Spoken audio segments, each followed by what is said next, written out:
ladies and gentlemen, it's Christelle Martinet, and this is another weekly tarot and oracle card reading for the week starting, I think it's the 9th. Today's the 6th, the 9th. March 9th, Monday, March 9th. Now, I've missed you. I'm in Rome again, and the weather is quite much warmer, let's say that, than the New York City area. And today I have something a little different. I'm hoping that the audience, my viewers, will appreciate it. And this is, I have with me a tarot deck called Taro Artemis.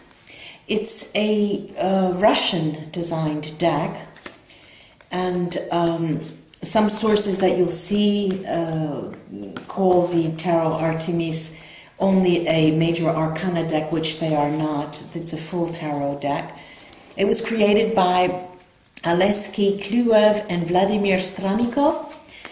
And it is, by all definitions, an erotic tarot deck. And I hope not to offend anyone who is watching, but they're very amusing at times and very, very revealing. And again, on top of that, I'll be using La Vera Sibilla oracle cards and the Neapolitan playing cards. But this week, the difference is that my Neapolitan playing card deck is a very, very old deck. I was traveling this weekend in Tuscany in my home there. I found two of the playing cards that I had lost many, many years ago. And so I put them together. Now I have this. It's about 40 or 50 years old, this deck is really. So let's see what is in store for us. I'll be using the diamond spread as I usually do, and then highlighting various different areas of the deck. Let's see what happens here. The spread opens up with the World, which is a very good omen. I'll show you that. Some of them are very naive, very lovely cards. The spread is at the top. There is the World, and I'll show you that card. There you are. The World. On the right side, of the left side of that, is the Ace of Wands, and you can see that is a candle. Then there is the Queen of Cups. The Queen of Cups. Take a look at that. Very cute, a woman with two infants underneath. On the left-hand side, across the middle here, we have the Ten of Swords. Now, if you could remember in traditional tarot decks what the Ten of Swords looks like, and it is quite different. It is a man and a woman, and it's almost as if there is a puppeteer at the top, that these two people are, let's say, they are being played with. Fate is taking its toll on these two people. In the center of the spread is the Six of Swords. Now, the Six of Swords traditionally in many tarot decks does talk of travel, and at times a link to the other world. Here it's depicted as a man climbing a mountainside with animals over to the side. Then we have our Judgment card, a very, very powerful spread this week. See if you could see that, the Judgment card. Then there is the Strength, our card of strength, a lot of major arcana. A woman seated upon a lion. And over to the right, we have our Five of Wands. Five of Wands is quite an interesting card in this deck. We have a religious figure to one side and a female on the other side. And it is, I believe, depicted in a institutionalized setting, in a church, it seems, or a chapel. And the bottom of this is our King of Cups. Our King of Cups. Now, It is by no means a challenge to people who have established religious beliefs. The use of this tarot is is just to have another perspective on things. Now, as I said, it's a very loaded spread. We have the world, we have the death, we have the judgment card, we have our strength card. Now, these alone tell us of the importance of the week. But what we do have as well is the Ace of Wands, that candle that we saw, and the Queen of Cups, a very strong, stable cards, very strong. This is a movement card, the Ace of Wands, and the Queen of Cups is a woman, a worldly woman, right next to that world, which is a very good omen. Of course, we have this Ten of Swords, and the Ten of Swords in this deck, none other is telling us nothing else but that there are certain things during the week, next week, that we cannot deal with directly. We just have to ride the week out. They're out of our hands, as the card suggests. And then, of course, the Six of Swords, this travel, this movement card, this struggle to move somewhere else.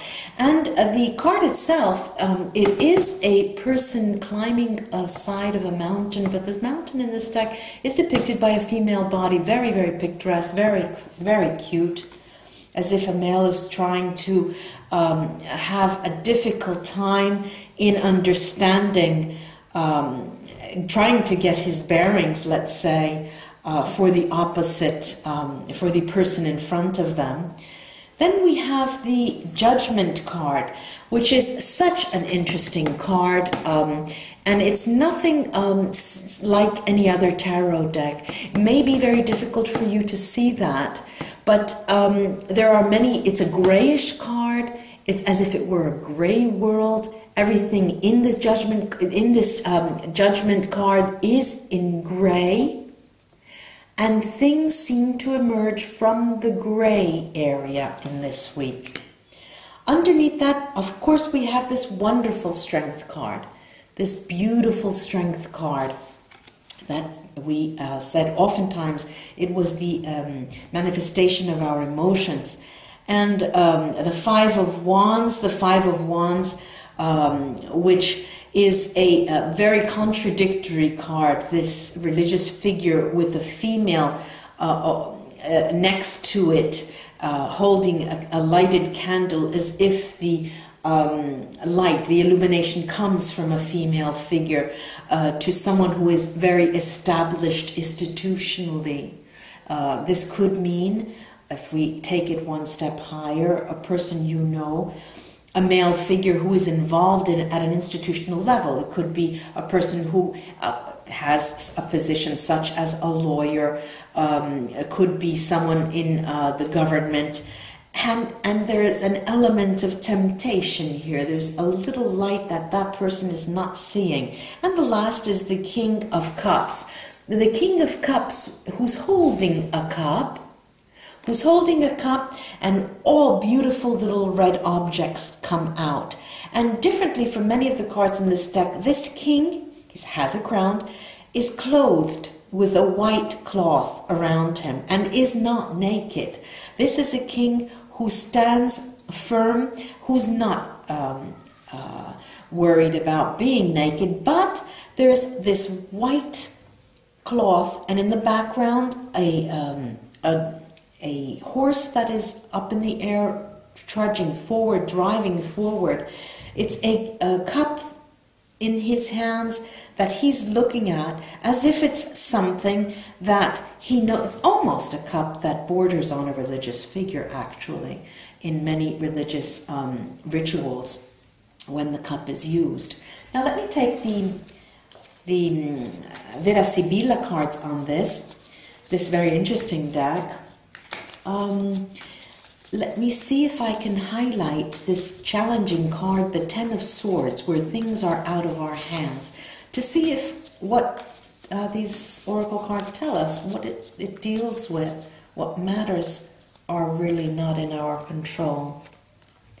Okay, we have we have three different cards here that talk. One of, generally this is finance. This is a pietre preziose, this coffer that is open near a window for all to see.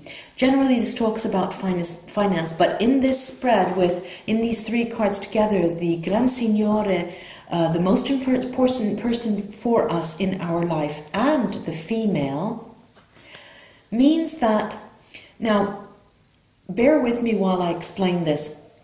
There is a male figure who is toying with an element in his livelihood, as if either he has to change jobs or is considering making a major move, completely changing things.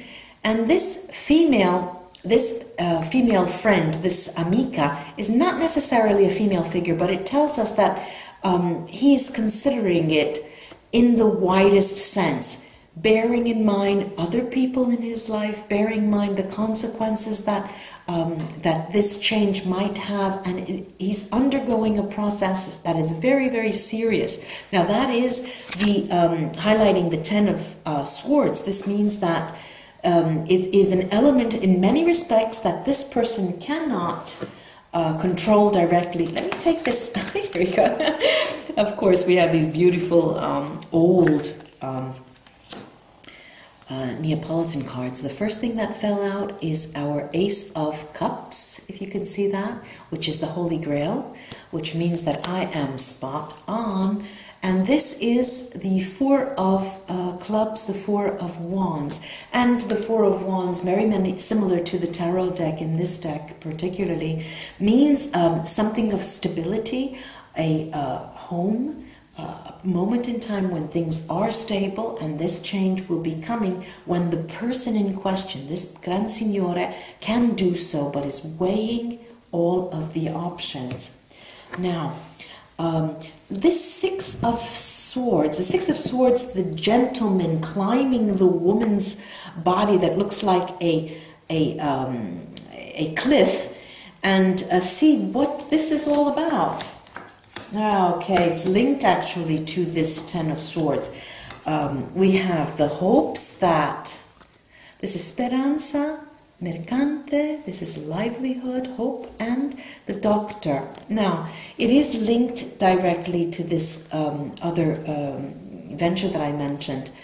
The person is in question. In this, however, in this position can be either a male or female, is hoping that what they are considering in terms of job move, job promotion, change, will be worth their while and other people around them, for other people around them. Let me take the Neapolitans on that. All right. These cards are telling me that the decision, this is the Knight of Cups, the decision is being made in relation to emotions, something that is emotionally challenging for the person. This Four of Pentacles is the phoenix arising from its ashes. This is a complete change. I'm surprised. I will draw another card. I'm surprised the Death card didn't come out in this spread with these types of cards. And the Five of Swords. The Five of Swords is another challenging card. It is a challenging card, but it does stand to tell me that although on the one hand a change would be proper, would be ambitious, and would be fitting, on the other hand there's a certain concession to make. This is a concession. Now, let's draw that other card, the other tarot card at random. Let me see. Okay, this is the Queen of Swords. Very, very interesting. I do hope you can see that. The Queen of Swords. What about back here? The Queen of Swords. The Queen of Swords is our woman of truth. I've always mentioned her in the other tarot decks. There are two people involved in this setting, as in this spread. One could be a male or female who, and I think it is a male, who is weighing different options for a job change, radical job change, and a woman who is not commanding, as I said, and demanding, but a woman who stands by her truth, whatever that may be.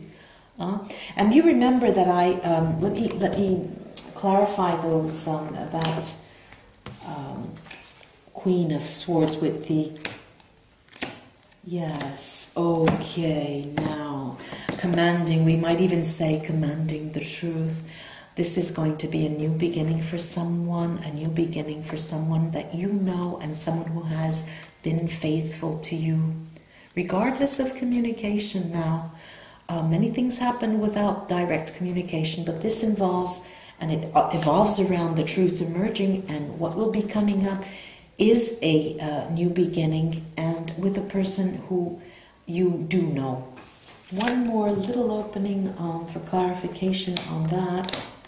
Mamma mia, she says. Look, we have the Three of Cups celebration, ladies and gentlemen. Yeah, yippee. Then we have the Ace of Pentacles, and my other Neapolitan deck, it's an eagle with two heads. This is a one-headed eagle looking to the left. Very interesting card. This is a highly spiritual card and a very important card. This is the area of the spread that is the most important indeed. Someone that you know. And the Two of Pentacles, change is underway. A new meeting and change is underway. Thank you so much for joining me. Do visit my website, CristelleMartinet.com. Contact me if you'd like. And thank you so much for your likes, your shares, and your subscriptions. I'll be coming up, if not today, tomorrow on the weekend anyway, with the Cartomancy 101, Nights in Our Dreams. Have a nice, pleasant weekend and week, and I'll talk to you again soon. Bye-bye.